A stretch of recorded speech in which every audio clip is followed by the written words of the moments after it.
it's definitely raining out. Maybe I can plan my room makeover today.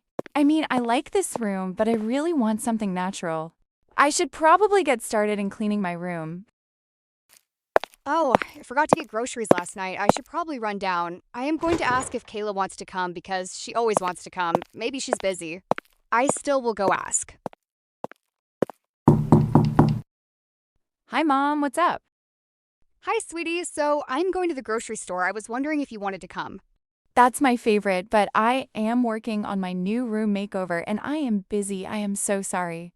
It's okay, Kayla. You're 11. I get it. Well, I got to go before it closes, okay? Lock the doors when I leave. Your dad's at work, so he can just unlock the door, okay? Okay, Mom, have fun. Bye. Okay, it's closing soon, so I need to hurry. Plus, I need like 20 things.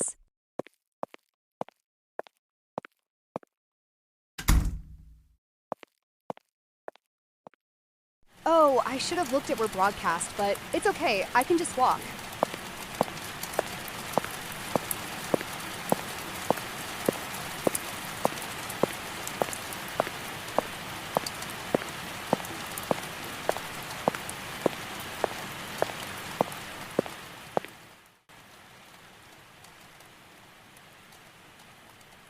Okay, since Mom's gone, I can finally message the lady to help with the room. Hopefully she's not busy or I just can call her later tomorrow.